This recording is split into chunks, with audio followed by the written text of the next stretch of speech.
झगहर लहंगा उठा के छोड़ी हिलबे कमर। अच्छा लाना चल चल हेरे नाचो एलो तोरा टोला कर नहीं झगहर लहंगा उठा के छोड़ी हिलबे कमर। दारू शराब छौरा पीने खेने छै। हेलो हेलो सब शांति बनाए रखे, कोई अनहरिया का फायदा मत उठाइएगा।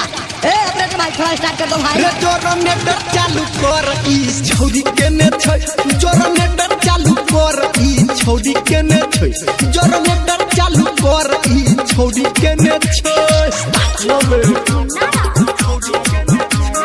Singing by Power Star Dharmendra Nirmala.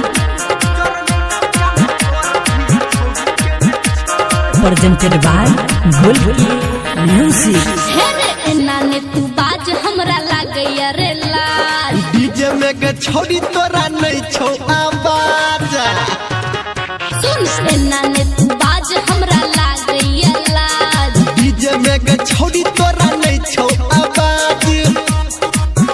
हाँ कान छै बहिर छौरा के टुनकी ही धेने छै।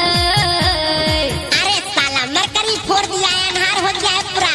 ए कंप्यूटर की नाम है छोरा, घेरे स्टार्ट करा ना। रे जनरेटर चालू कर ई छौरी केने छै, जनरेटर चालू कर ई छौरी केने छै, जनरेटर चालू कर ई छौरी केने छै।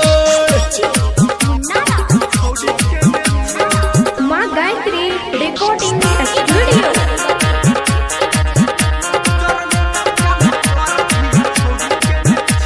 Presented by Golgi Music. रे हट छोरा हट तू हमरा में ने सट।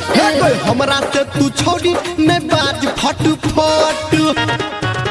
हाँ हट छोरा हट तू हमरा में ने सट। हमरा से न छौरी तू बाज फट फट।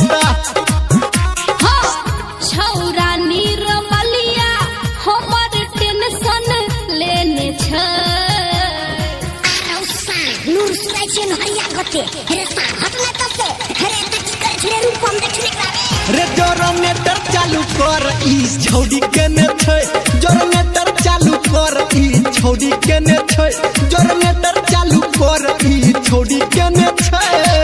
साइकिल ही रे।